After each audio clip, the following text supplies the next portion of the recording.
Oh, what a day! What a lovely day!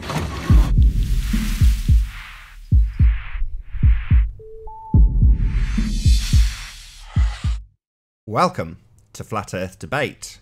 I'm your host, Nathan Oakley, and if you're new to this channel, or you have not done so already, be sure to subscribe and hit the bell notification icon to keep up to date with the Flat Earth Debate. If you would like to support this channel, there is a super chat that runs alongside each of these shows while they're live, and a link in the info box below the video once it's rendered. But most importantly, if you would like to join the discussion, simply mute the page you are currently watching, then click the link in the info box below this video to join the discussion and express your views on the shape of the Earth. If you do join, please don't swear. If you do, you'll be ejected, and if you are, please don't try to rejoin the stream using sock accounts. You'll be warmly welcome back on the next stream. Please also share the show. Sharing the show increases the live audience, of course, but this in turn increases the chances of a more diverse panel, so please share the show. And one last time, if you are new to the channel or you have not done so already, be sure to subscribe and hit the bell notification icon to keep up to date with the Flat Earth Debate. Now we are joined by Arwin and Sleeping Warrior. How are you both doing, gentlemen? Arwin stepped away for a minute. I think he's going to get in a brew or something, so he said he'd be straight back. But I'm good, and I'm hoping we'll have a nice, clean, tidy show today. As the last couple have been away, and well, Arwin and Nummy don't seem to be the best of friends for whatever reason. I like the conversations. I know you interjected yesterday in the Skype and like, you two pack it in. And I thought, well, no, I actually do check in on their conversations and see the progress. I try and keep my nose out because I don't want it bitten off. But by the same token, you know, I do know where you're coming from, and I almost did the same thing in the Masturbators chat. But let's move on to more exciting things, like the outstanding business we have from the Globeheads who attend this show infrequently at the moment. Sure. Is the link public yet? Actually, no. Right. Do I need to open up the back door? Yeah, I was literally about to do it. Well, that was my segue into doing exactly that while you talked. But yeah, if you could. Well, if I know that it's happening, then I need to take relevant precautions because there are some nasty people out there who all they want to do is just cause problems. And I don't like them people that cause problems. I'd rather try and control it where necessary. And obviously, if it was going public, it would feel to know. Now that I know it, we can take relevant precautions and try and control this stupid nonsense. But anyway, it's been all right the last couple of days, actually. It might be because I wasn't on. Maybe. Maybe. Correlation is not causation. Oh, I don't know. Depends. There's an argument in there somewhere for that. Maybe, but I don't think so. Just some days it's good, some days it's bad. Every day is the same as far as I'm concerned. So did you yes, outstanding business. So who have we got? Let's tick them off. I'll start. Charles, need proof of R. There you go. That's got the ball rolling. Paul Voigt. He hasn't been on the show for 3 months now. And he won't come back on the show, in my opinion, because he knows that he's got no evidence to support the claim that the Earth's got a molten iron core. And he claimed that the iron core self-perpetuates its own magnetic field caused by the electric current that's created by the inertia caused by the rotation of the Earth. And I asked him to produce evidence of that opinion or of that view or belief. And since then, he's never been back on. So that's still outstanding, and I haven't forgotten about it, and I'm going to keep coming back to it over time. And if anybody does, if I do forget about it, somebody please remind me about it, because it's something that really we need to keep on top of. Because these ballers have got all the beliefs and all the ideas, but they've got no proof. So it's one of the proofs that's outstanding, and we need to reel these back in, because if they can't prove it, then they should admit that there is no evidence for their claim. But until they admit that, then they need to be reminded that that's outstanding. So we've got Paul Voigt on the perpetual elements to molten iron. We have the Rumpus. The Rumpus said, maybe 3 weeks ago now, that once I released the footage of the floaty land of the Isle of Man, he would simultaneously release his hangout. And it's been 3 weeks, and there's still, as far as I know, there's not been a resultant hangout. The challenge was to go back to the beach at St. Bees. Maybe I should even put it on. I think I'll put it on, Nathan. Yeah, why not? Just keep it concise. At least if someone watches this in isolation, they'll get to see exactly what we're talking about.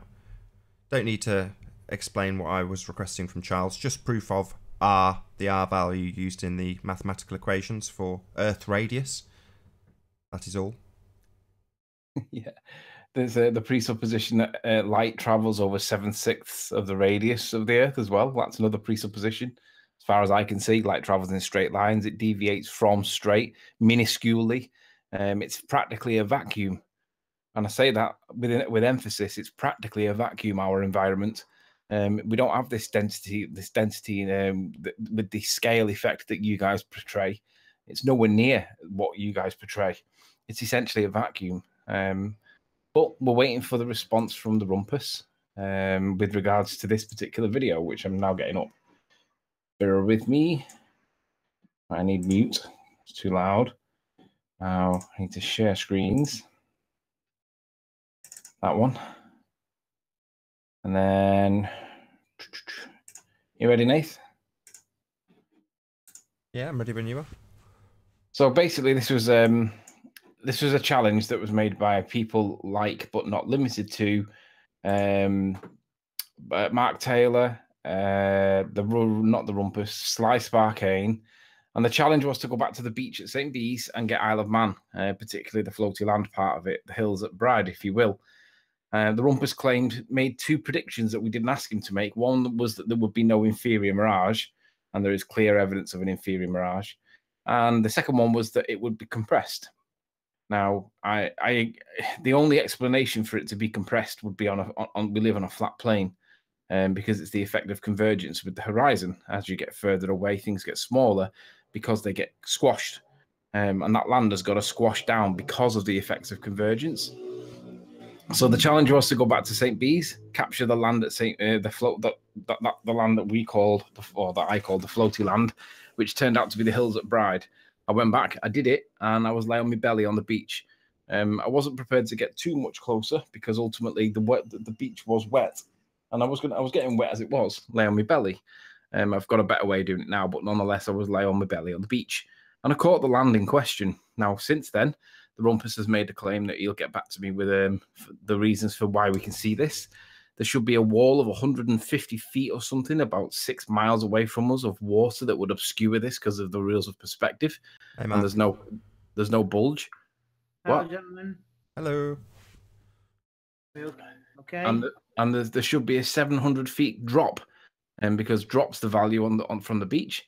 And there should be a 700-foot drop behind the bulge, and obviously there's no bulge and there's no drop. We can see the land, and I'd like to know what the reason for that would be, because the only explanation is that the plane that we live on is flat.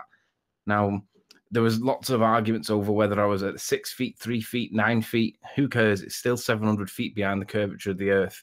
There's still supposed to be a wall of water between us and it, and there's no evidence whatsoever that is apparent.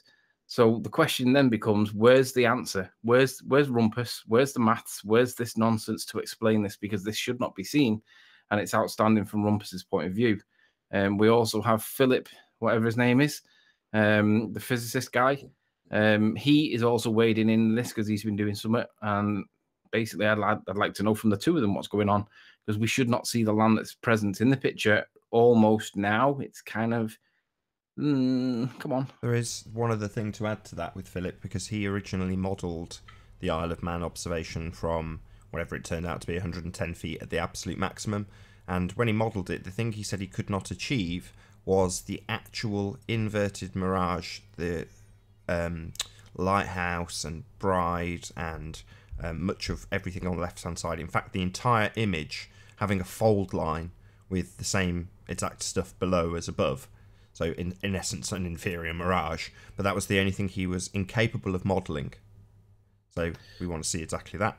There are lots of mirage effects. If we are talking about light, how do they describe it? Refraction.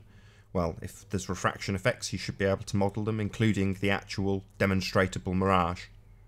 Yeah, and let's remind people that the effects of the air that we live in, it's essentially a vacuum when it comes to the bending of light. It's so close to a vacuum, right? That makes it means that the amount of light, the amount of refraction that they can describe or account for is minuscule, but they need to account for 700 feet of curve, right? They need to account for why it's bent over the hump and then come back down the other side. It's basically, they've got to account for a lot, and there hasn't been a response. And I'm pretty certain that they want this to go away. Further, we have Ranty's observation at 18 miles of Barrow. 18 miles just happens to be the same distance that Pontchartrain stuff was done over. 18 miles on Pontchartrain shows the basketball he claims we live on, and Ranty's got it showing flat as a pancake to the point where you can see the beach. So what's going on with that one? So there's enough outstanding at the minute for these ballers to be kind of like hoping that we forget about them. And this is the drum that we need to be beating, because 18 miles on Ranty, basically, if we live in a flat part of the world, then that 18 miles of drop needs to be accounted for somewhere. There's going to have to be a 90-degree bend somewhere. Where is it? Why is Ranty seeing the beach from over 18 miles if Soundly is seeing it from the size of a basketball over the same distance? Hello. Hey, Chocolate. Good to have you. What's up, guys? I'm just going to play Ranty's footage. Hopefully it'll come in a little bit sharper. Terrible. It says it's in HD. Enough. Oh, there we go.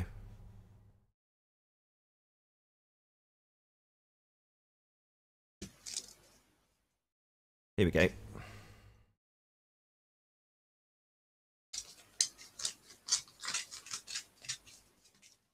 Winston. Oh, I'll stick Arwin on mute while he's eating or whatever he's doing. Hold on.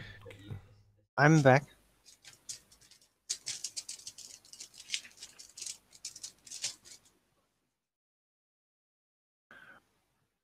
So why is it over 18 miles we're able to see the beach? If it's refracting bendy light again, why does it happen to just conform to it looking like it's flat? It seems a little bit coincidental that it always seems to look flat when they account for it with refraction, right? We saw with refraction Soundly that light bends up as well as down.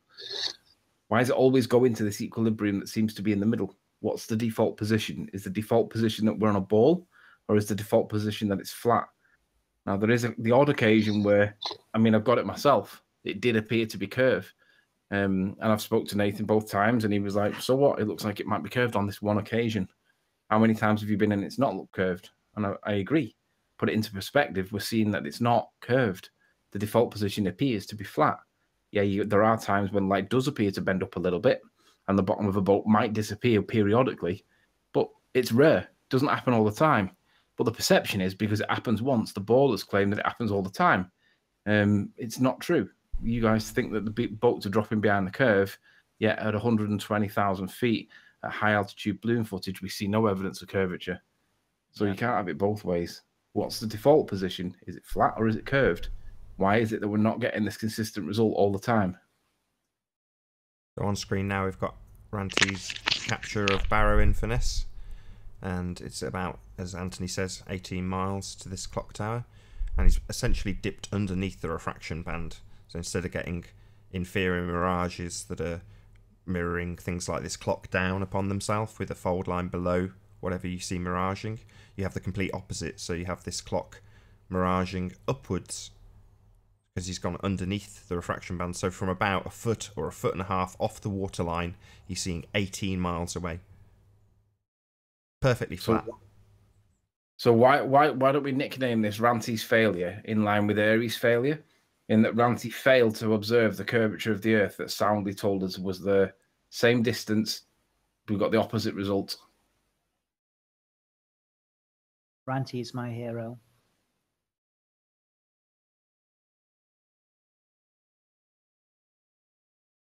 I think he's got to be given a fair amount of credit, to be honest, because even though he may have made some mistakes in the past with getting boats identified wrong and whatnot, who cares? This is the money shot, right? 18 miles, no curve, no bulge. Why? I've got it at 34 miles, no curve, no bulge. Why? We should be validating these experiments, these observations with the sphericity of the Earth. It's a geometric sphere, according to them. Might be a little bit chubby on the equator, but we're not on the equator. So, according to the science, we're at a point where it's relatively spherical. Yet we don't seem to be getting evidence of it, and we're certainly not supporting the Soundly nonsense. Why is that?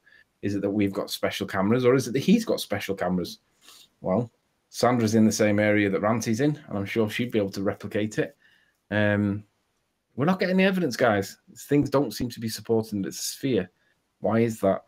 All these outstanding people at the minute with claims. It's not a sphere. Because it's flat. That's why. I don't like saying it's flat because I don't know. We don't know that it actually is flat because there's no we do. science for a flat It's Earth. obvious. We don't have do. a scientist. That's what you're seeing. Hey, Jose. Yo, yo. Good to have Yo. you. Here. You don't need a scientist. You just need to use the scientific method. Right? Bloody obvious. That's what I would say. But there we go. I'd say it's bloody obvious. And then we've got Tim Osman appearing with basically flat Earth proofs and passing them off as ball Earth proofs. And I'm like, that seems a little bit intellectually dishonest, Tim. He uses that phrase quite a lot, and that he's doing the exact thing that he challenges us on. I find that a little bit repulsive, Tim, to I'm be going to honest. stick Mark's avatar up just for a second. So this is essentially the point that initially they laughed at, and now I completely agree with. You know, Mark's point was completely valid, which is that if you're looking at something along this axis, along the z-axis, and you are claiming that whatever is at this point, z minus, is obscured by a curve between you and it, you should be able to go along the x-axis and look along the exact same stretch and see said curve and be able to measure it. Yeah. Of course, they don't focus on that. They like to focus on one single axis and the obstruction that you see due to perspective and mirages and various other effects that they presumably know very, very well when they co-opted all of this information into convincing idiots that actual obstruction is sphericity of the Earth, which it isn't.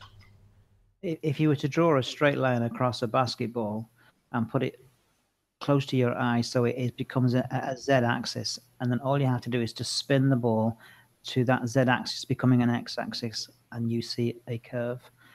Nobody can support that position from the globe Earth side yet. If it's curved, it's curved. Yeah, that's it. Yeah. Yeah, and besides, like even with our observations, what we've been doing, there seems to be. Hello, what's that? It's all right. Echo. If you can't see the lower stories of a building over a distance of 30 miles, then is it curvature, or could there possibly be another explanation? Yes, that was what I was going to talk about. That is, there seems to be a lot of optical variation in the observations. Like, well, the ballers seem to selectively pick out the pictures of the Earth where there seems to be a maximum distortion, causing the slant, which they misinterpret purposefully as curvature. But there are also just an equal amount of observations where it seems pretty flat or less curved, or there's just this obvious variation. But if you then knowing how optics work, that seems logical. But then if you would presume that it is a ball, then and there is this variation, then there should be some observations that go in the opposite direction that would make it really, really look like a ball. Also, in contrast to making it look slightly more flat. But there are none of these really obvious ball observations except when they use fisheye lenses. So that is another point about it. I agree. Why is there no observations where it appears to look convexed? Yep. Yeah. Why don't we see the curve, you mean? Where's the curvature? Yeah, where the curve would be very Yep. obviously visible. There should be some film footage that shows this without using optical trickery through fisheye lenses. If you think about it as well, find it. It usually looks averagely flat, and there are some distortions that make it look a little bit more like it could have some kind of curve or a slant, or sometimes it just looks perfectly flat. If it's actually a physical globe, then those distortions should be going both ways. And there should be also moments where it looks extra like a ball, much more. There should also be examples where it goes concaved as well, because the light should bend the opposite way. Things should be risen above the horizon, but it never seems to do that. It only ever comes up to the horizon and looks flat. Well, maybe I've been pondering on that, and there may be some effects where that is actually the case. Because I've been thinking about it with the observations of the slant. I'm not 100% sure that it is just all bending downwards in the back. It could be that there's also a part of the ocean basically bending upwards, but that it's very hard to tell because it is already so much in the distance and the ocean is very uh, equal looking. It looks pretty flat, so it's very hard to tell if it is basically slanting slightly upwards. You won't see that very dim angle.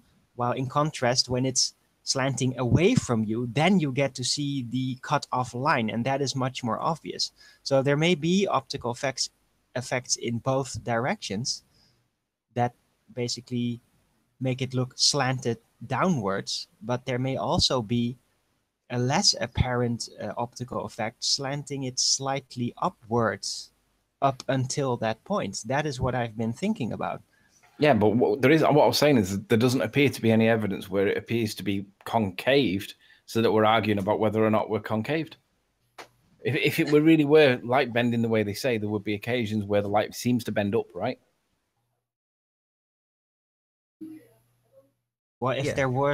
if it was physically concave, No. No. I think what he's yeah, saying there is should be obvious, super clear day telescope-like views where you should be seeing entire swaths of land at the horizon, basically no above. slanted I think upwards. what he's trying to say, Arwen, And is you never that see that ever. I You think only what he's see trying to that say, in Arwen, science is that movies. if you have light bending both ways and you are to accept 7/6 of the radius of Earth as anything meaningful, then you must also accept that it would also bend the other way. Now, I know the globe Earth argument to this, which is to say that it's not actually bending what we consider to be up on a flat plane when they say it's bending the other way. So when you see it in Soundly's footage with the little Tensus Bayou lights going up and down, well, to them that's just less or more around the curve as opposed to up and down, which is just double-speak nonsense, but that's how they account for it. Nevertheless, what Anthony's saying still holds true. If you're going to have the effects that you can see the lights going and bending, and you're not to take it as a negligible amount of refraction, then yeah, at some stage you would see the complete opposite, which is to say that you would see the Isle of Man floating up in the air, you know, like it's massively off the horizon, like we live on a concave Earth, just because of the effect that they describe working the other way around. But we never see that.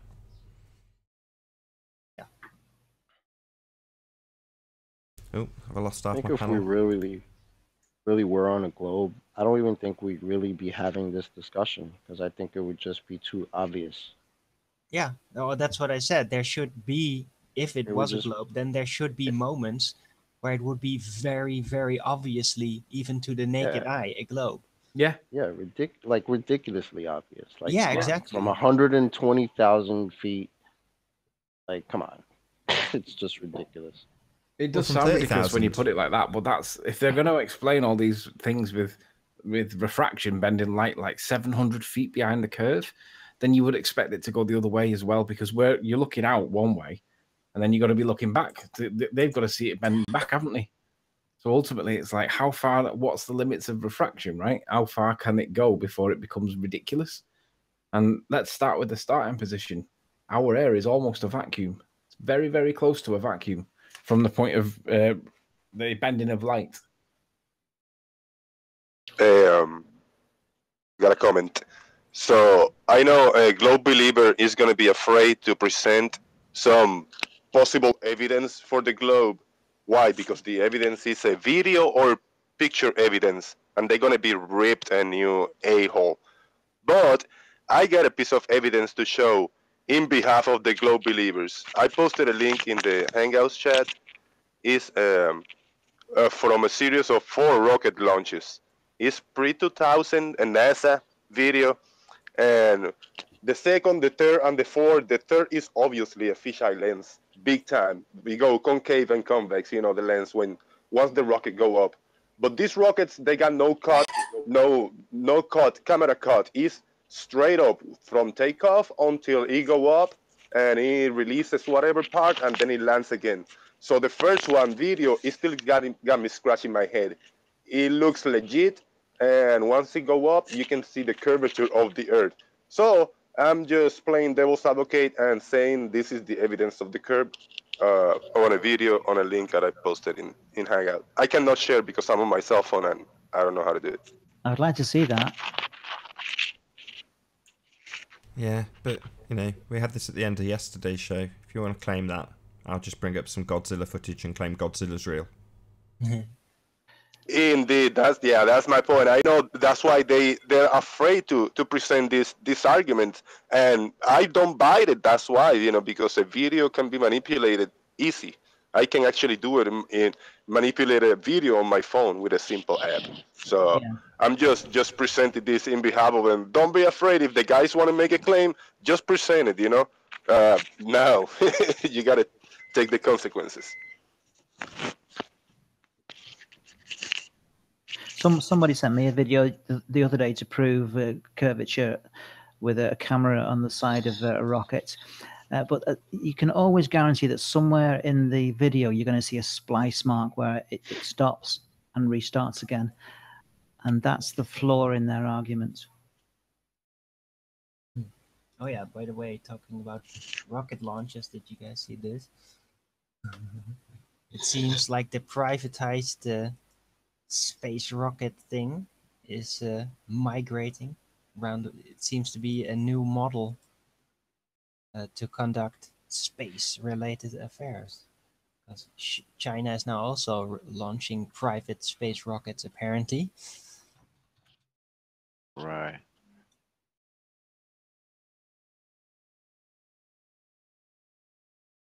So yeah, I guess they're now trying to privatize the whole space flight thing.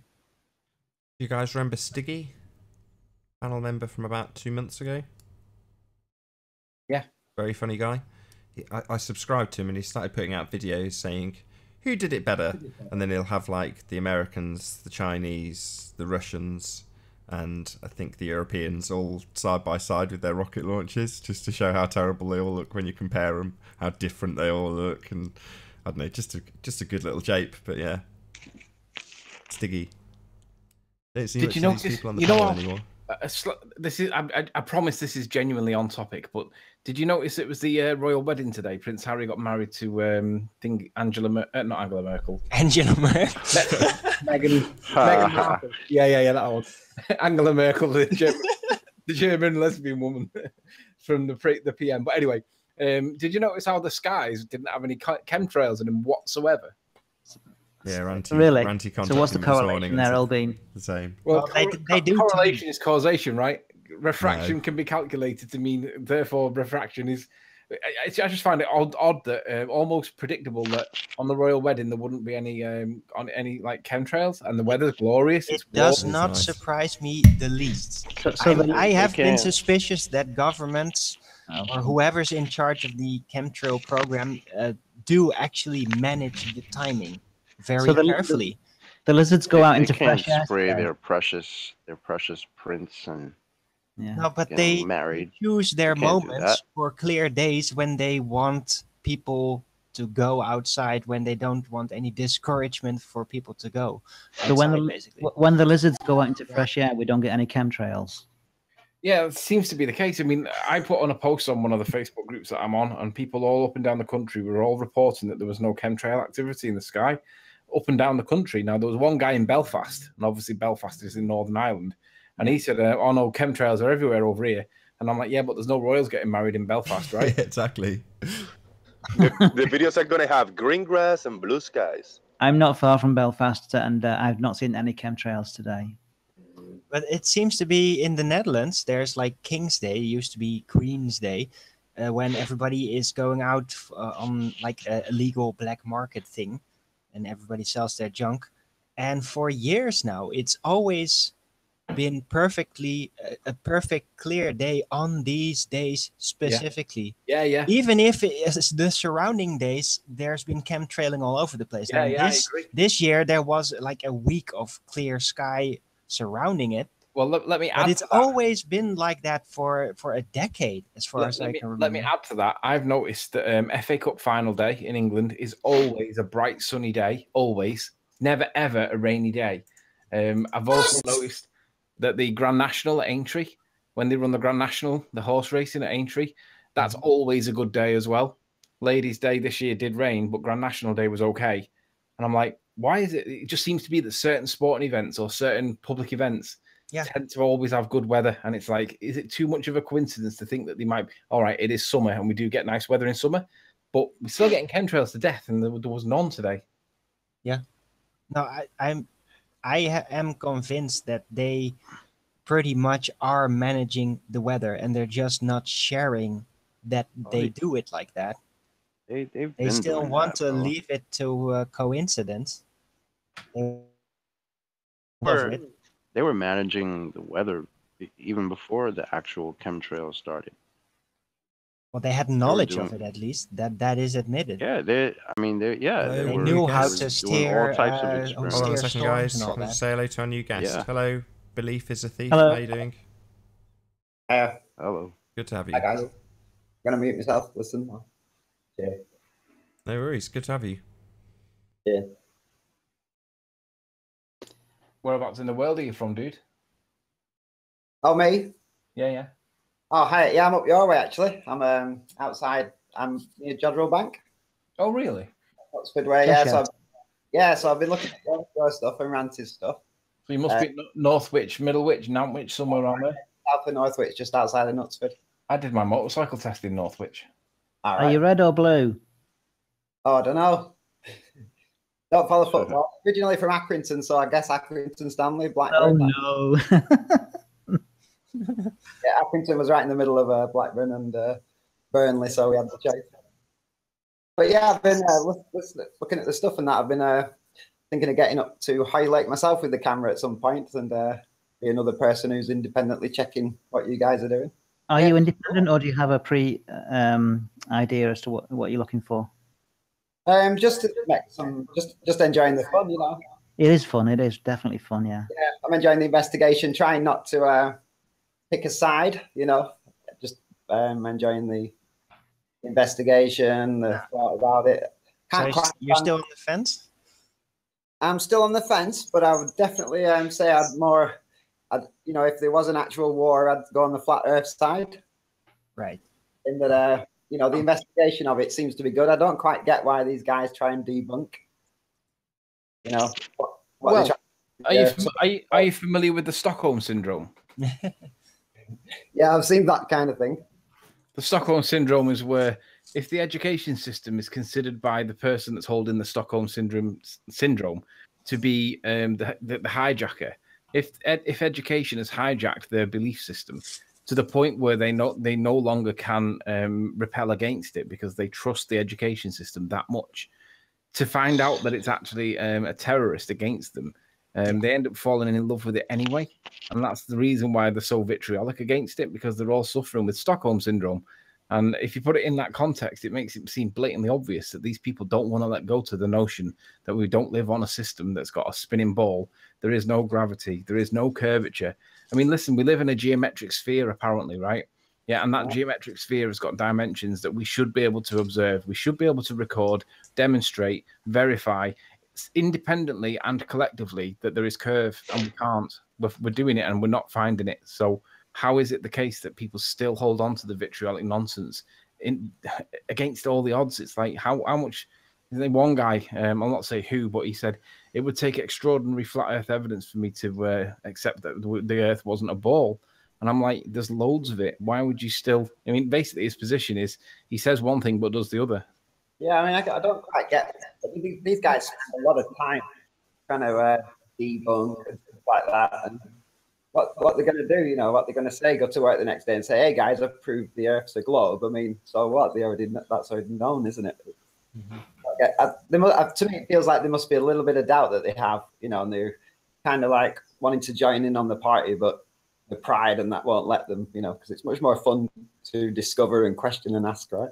Yeah, it certainly is. That's the beauty. I think that Anthony is right in his analysis about the Stockholm syndrome, but there is also another element involved for many of the more tenacious globers, and that is that they have a lot of self-worth invested in their knowledge of their education. So Yeah. If the knowledge of the education seems to be false on purpose, then their entire world falls apart, basically. The initial point and convergence. Yeah. So their entire ego gets bruised pretty badly. It's not just that they're being that they have been conquered by a hostile world and they want to keep it seemingly positive. I think that's more applicable for the more youthful people that want to believe in the system. But I think that the tenacious Globers have their personal ego invested greatly in their knowledge. Yeah, I can imagine like when they were a kid at university or something, you know, they'd be like the pride of the family or something, wouldn't they? Yeah, exactly. In pride in the state, pride in the science community consensus. To let go of that's going to be pretty tough, huh? It is, especially if you invested so much, and if most of these people also have relied on that a lot. And this again, don't want to be mean, but it's kind of the nerd syndrome. Is that a lot of these people that are really smart usually tend to be slightly less sociable. So then they to replace that, they invest all of their energy, all of their time in perfecting their knowledge. So they've already invested so much, and then when that knowledge gets threatened in its integrity, it's so hard to then abandon it, because what are you left with? Yeah. You know, that is the feeling. It must be very despairing. I mean, it's been precious. 5 years or something, Flat Earth on YouTube, is it? I mean, I'm late to it, but I've been in the trenches a little bit, you know, with comments and stuff. Maybe just asking some simple questions. The reactions I've got back are, you know, I'm instantly putting this, you know, I'm instantly putting this category of dumb, Flat Earth, whatever, just for asking them maybe a simple question. So. Yeah, absolutely. The minute you go against the narrative, even suggesting it might not be true. We don't have a single image. Fake PMRs. I found a good question to ask somebody is, does the moon spin on an axis? And then they've got to think about that, and then they'll realize that they're a bit in too deep if they're going to challenge you on your position of what shape the Earth is. It does spin on an axis, perfectly aligned to the Earth or the observer, and so does the sun. That is the weirdest part. But all of these heavenly bodies, all these disks, seems to be spinning clockwise, all of them. Yeah, but my technique is to put it back onto them. Oh, you're one of those flat earthers, are you? I have a question for you. Does the moon spin on an axis? And they've got to start thinking about that. And then they realize, oh, maybe I shouldn't have challenged this guy. You've got to get them to start thinking, what is my position really? If they're going to mock me, because most of the time you're gonna know their model better than they do. Exactly, absolutely, and you've got to throw that back at them, and they have to start thinking, maybe I shouldn't have said this. Well, let me. Why is P Mars coming in here? No, it's a fake people? P Mars. It's probably Chris. It's probably Chris taking a sock account in the form of P Mars. Probably Tim or Tim. Can I? The new guy, Belief. If you click on my link in the thumbnail in the Hangout, if Arwin watches the back door and Nathan flicks me I got the back door. If Nathan flicks me onto screen share, I'll just remind our new guest what the position is with regards to Blackpool Tower. Seems like an age since I've done this, but you see my screen now, yeah? You're muted. Belief, you're muted. Yeah, you'll have to unmute yourself. I should know this. I've watched enough shows to know that mutes happen and stuff like that. Right, I'm on it. Got you. Thanks. Right, so let's just bring up my Google Earth. If you do go to Hoylake, this is where I did the observation from. This is obviously the peninsula known as Birkenhead area, or the Wirral. Find the RNLI building, which is the building with a big square patch of water outside of it. And if you go during the day, you'll see daytime refraction, and that will obscure your horizon and stuff. But if you go at sunset, when the sun's going down and it starts cooling down and settling, you'll see that it's the most clear. Bloody hell! Now I can see all the land. Hey Dan, is that really you? That land in the background there, it wasn't there previously. But anyway, point is, if you stand on this little corner here, which is where I was stood, you'll find a little blue telescope that you put 20 pence in or whatever, and you can see basically nothing. I put my tripod up there, and I looked out towards the Blackpool, and basically you've got to find the last two turbines on the right-hand side. And in between the last two turbines, you'll see two dots. zoom in on the P900, get right in on the dots, and you'll see the tower. Now you have to know where it is to be able to get it. Nice one. That's a really weird image. It looked almost like it was a clay village or something. So this is what we were able to pick out. This is like quite far zoomed in, and when you zoom into the image, that's what you get. And you can see the love heart at the bottom of the tower, and this is one of the structures on the South Pier. But we were able to identify all the key features. We were able to see that this is You're muted. You're muted, Sleeping Warrior. So, Nice. Yeah, cheers. I think it'd be good. That'd be my first, investigation. And if it backs up what you see, is this the one that the newspaper article was about, saying it was a very rare occurrence to see it?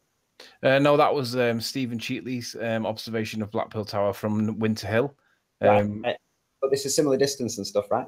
Similar distance, yeah, but it's right on top of the water.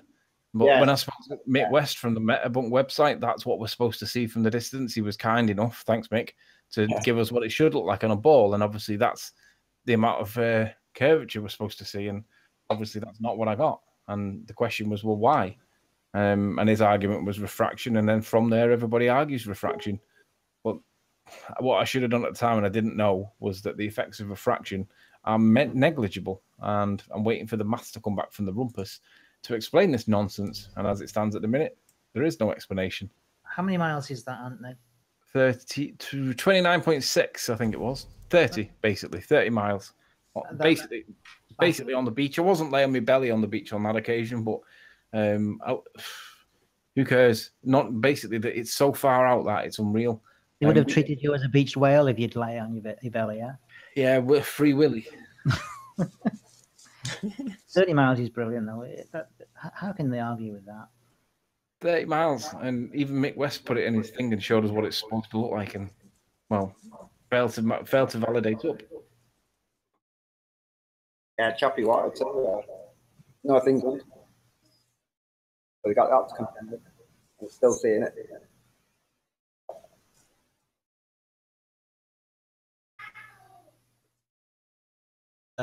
Riley, you're muted again. I think he's intentionally muted. Yeah, good productive show so far. Lots of flat earthy stuff, unlike yesterday's show. Mostly about chemtrails. I was listening to something new I found yesterday. Probably not new to you guys. Iron Realm Media or something. They were Iron Realm guys are great. Vacuum, stuff that like was an excellent show yesterday. They had Rob Durran on talking about gyroscopes. It was brilliant. Really good. I stayed up till 1 a.m. listening to that. It was great. One of their best shows. You got me. Iron Realm Media is good. Yeah, very good. Yeah, I got a question. It started asking a question of like, how did they even know that it was a vacuum to begin with? To build stuff that would work in a vacuum. And so I did a bit of googling, and a lot of the questions that come up about that are very vague. It wasn't like, yes, it's because they sent this up to the sky and came back with this measurement or something. It was all based on theory and Greek and that sort of stuff. Another woolly kind of end of the world. I mean, we can test stuff works in water. That's fairly easy for us, isn't it? But how did they get up there to find out it was a vacuum? Just more mad flat of questions, huh? Every day. Hey, Rugged. Who's that? How you doing? Oh. Good to have you. Thank you for joining. Get one more person. We get no more trolls. That'd be brilliant if someone can join as a placeholder from the chat. Don't I necessarily. think we're on 9 now. We're not on full. Say again? No, that's it now. Oh, no. There we go. So you're getting trolled. Yeah, we need one more placeholder. One more Somebody in the friendly. chat join us. Someone from the chat. Oh, by the way, I've been having this ad, and I constantly, like every time I do something on YouTube, it popped up, and I just found it again. Can I present it? Have you seen it? Like it's called Masterclass, and it's like this astronaut talking stuff about about space travel and all that. Have you seen that? Can I present it? Maybe. Just stick it on now and we'll happily play it. All right. Ah, the end of the trolling. Thank you for joining, other people. You're more than welcome. Fantastic. Let's have a look at what you got. So again, going we're on. back. Let me just remind everybody, we're still waiting for evidence from Paul Voigt. Still waiting for explanations from the Rumpus with maths and geometry. Still waiting for evidence from basically the ball camp. Why are we able to see 18 miles the same distance as soundly and get it flat as a pancake? Why can we see 34 miles and see basically almost the beach? You know, we're not getting any evidence of that. No, they're not going to come back. They haven't got anything other than maths. And the minute they mention the maths, I'm going to shout at them and say, right, let's see what. Well, I'm not going to say what I'm going to do yet. I'll keep that until if it actually happens. But I'm waiting for the Rumpus. So if you're out there, Rumpus, let's see what you got, man. You've had 3 weeks or so. How long's it been, Nathan? Been about 3 weeks, right? Something like that. Are you going to play this, Arwen? Yeah, I was already playing it, but I can replay it. It's only 2 minute 20, and it's advertisement, so they shouldn't mind. Am I on? Yeah. All right.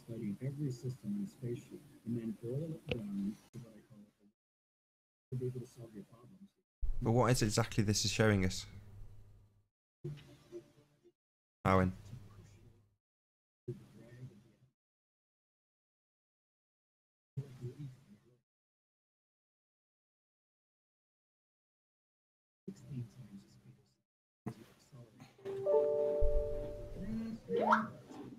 Just got dead air at the moment, Arwen. Are you going to talk us through what we're supposed to be seeing? Can you hear anything? No, you don't get to share sounds in Google Hangouts. Oh, okay.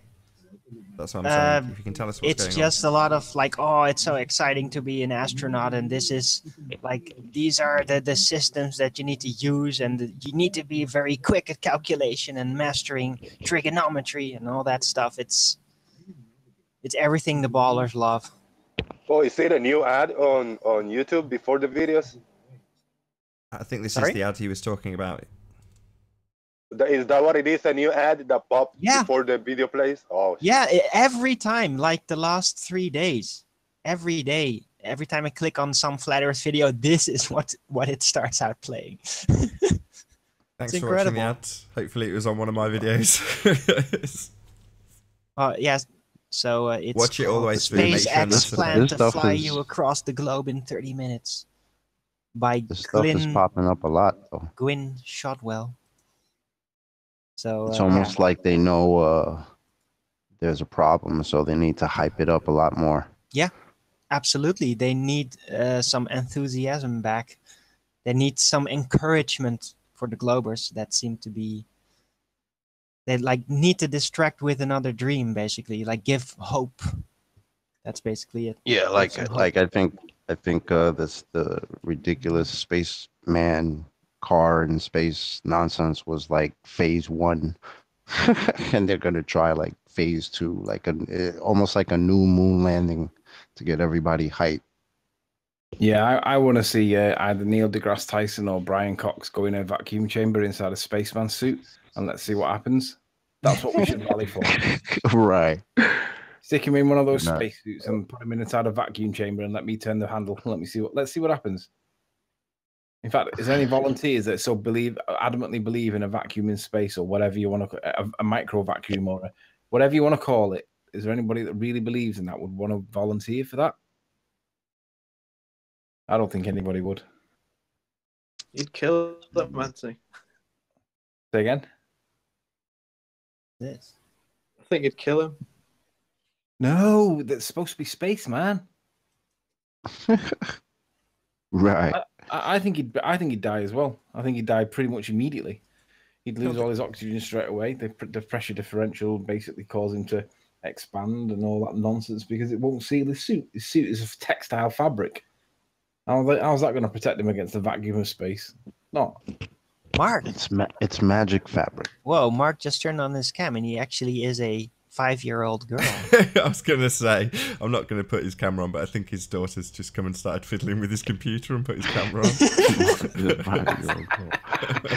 Oh, it's Mark Taylor. Is that who it is? No, Mark Doxey. Mark Doxey's daughter's playing with his computer while he stepped away. No, I just got a wanted to take camera on. advantage I of won't, the I won't unfortunate embarrass her. situation that we find ourselves in. There we go. He's cottoned on.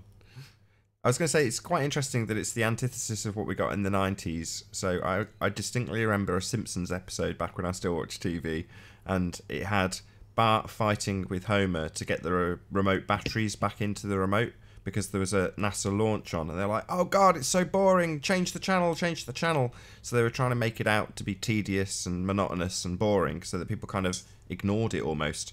And now they're hyping it up, like with that advert that you just showed us. It's wow, rockets and maths and NASA and SpaceX, wow.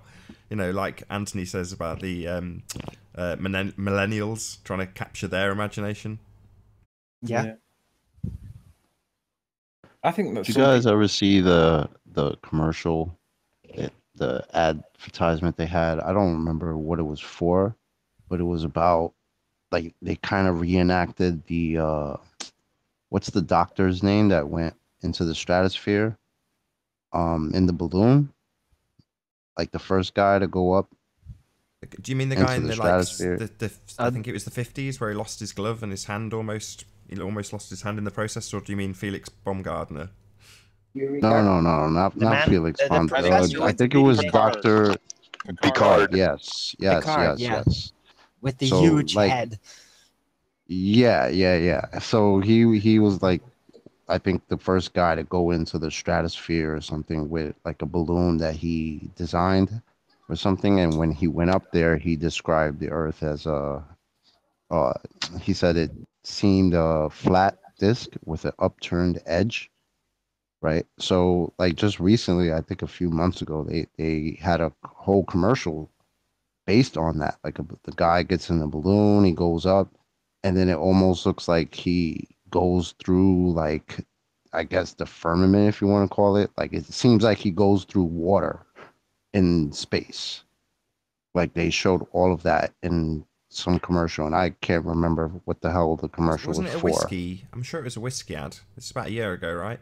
Something like that. Yeah, it might have been whiskey or, it was for Hennessy.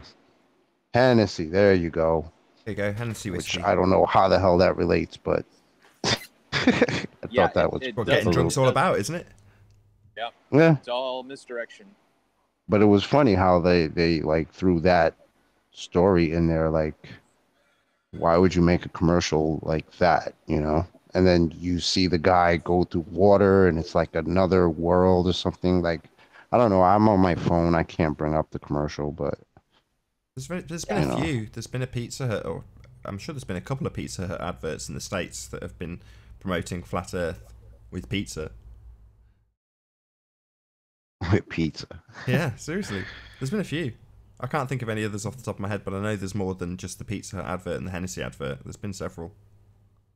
Do you reckon you could make, like, if you had a pizza joint, like, like a Domino's or whatever, maybe you could do like a pizza theme on flat Earth and like make money out of being telling people subtly through pizzas that it's not a sphere. What, you guys have Domino's over there? Yeah, we do. Yeah.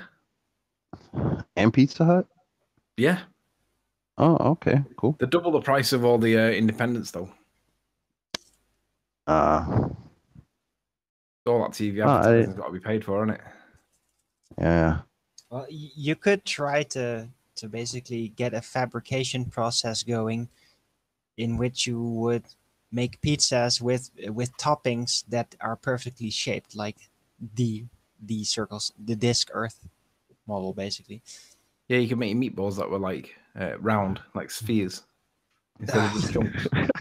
Now that's a lot easier. No, but I just mean like cut out the cheese or the salami or whatever you're going to use, exactly like the continents, and you drape it around the pizza in an automated process, and then you got your. You could do it in your pizza box.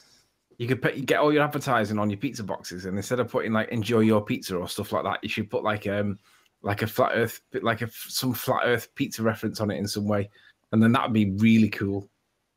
On the bottom of it, right? So when they eat the pizza, that's what pops up. No. On the inside, on the lid, on the inside of the lid, when you open it up, that almost like you're looking right straight at a radar. I think that's just a great Yeah, name that for an would too. independent pizza joint, Flat Earth Pizza.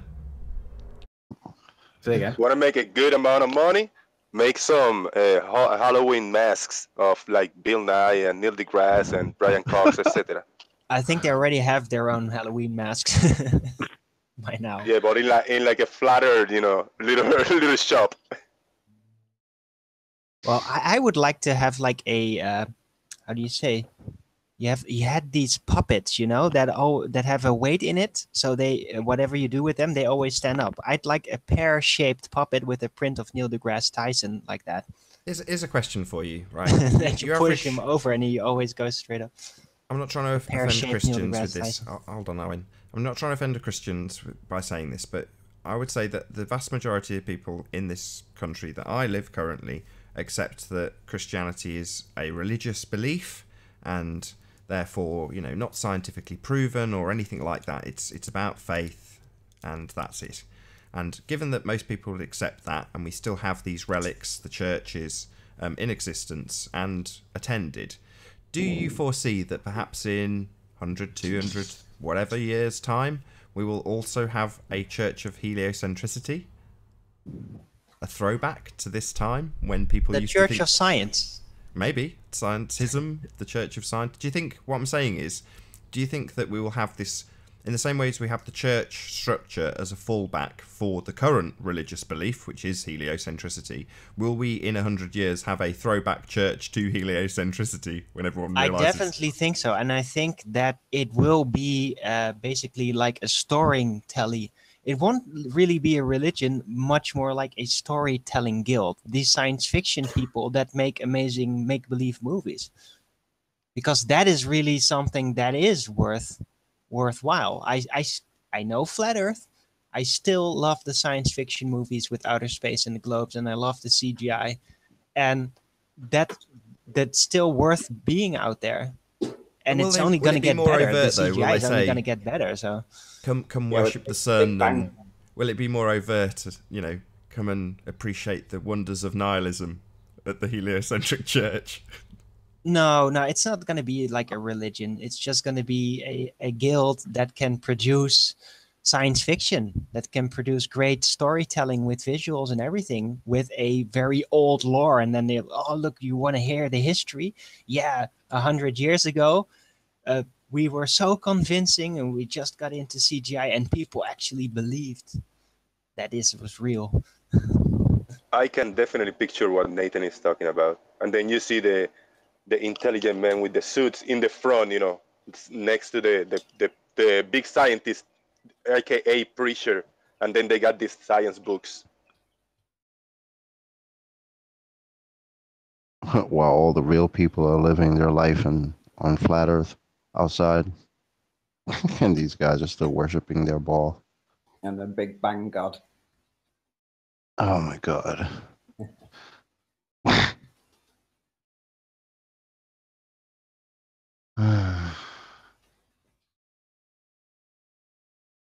Can't we come up with some heliocentric hymns for them, just to start them off? Get them on the right path.